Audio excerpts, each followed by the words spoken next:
So Sir John A. Macdonald was decapitated in Montreal.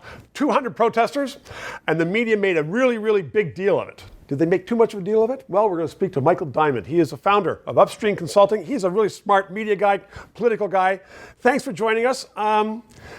Did the media make too much of a deal of it? I mean, these guys committed an illegal act. Well, I think the story itself was valid, and it's something that the media should cover, but they were focusing, in my opinion, on the wrong parts. This was a criminal act. This was a mob that showed up and destroyed public property, public art. And that's what the story should be. Not that a small group of Canadians gathered and decided to engage in an act of cancel culture. It was that they engaged in a criminal act. So the media twisted it the wrong way. Absolutely. Instead of saying this was a criminal act, they're saying, whoa, boy, these protesters have something to say. I mean, for me, watching these videos of this protest and this illegal act, I would think, if I was an outside observer, that Canadians hate the founding father of this country. Not that a small group of Canadians engaged in a criminal act in defacing public art in Montreal.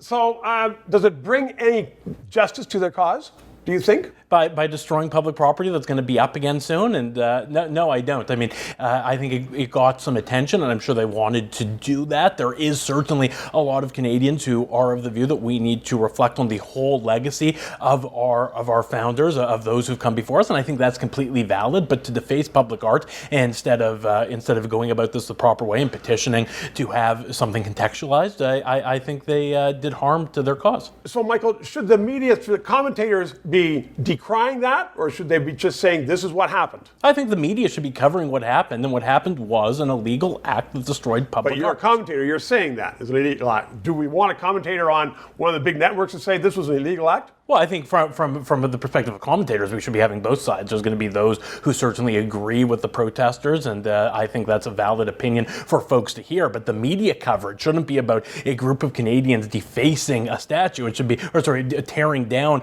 part of our past. It should be about a group of Canadians who defaced public art. Okay, and what about the leaders? Because soon after, the mayor said, oh, that was terrible. Soon after, the premier said, oh, that was terrible. 2 days later, our prime minister said, oh, that was terrible. The cops were there watching it, and they were told not to do anything about it. Yeah, the police absolutely should have intervened on this. You can't pull down a statue. I still have vivid memories, and this was a statue I was very happy to see pulled down. The Saddam Hussein statue, I think it was in 2002 in Baghdad, be torn down. Watched that live on CNN at the time. That was great, and that really made me happy. But we remember, it doesn't happen in a minute. So if they play that in a Middle East country, they're going to say we're just like them. Yeah, absolutely. Okay. Michael Diamond, always a pleasure. Thanks. 3 minutes. Thank you for watching. We are going to continue to broadcast from the secret bar here on top of the George Restaurant Courtyards on Queen Street East in Toronto. In these days, where politicians are spending a lot of your money, Parliament's not sitting, it's important to have an independent news source. That's what we are doing. We hope you subscribe.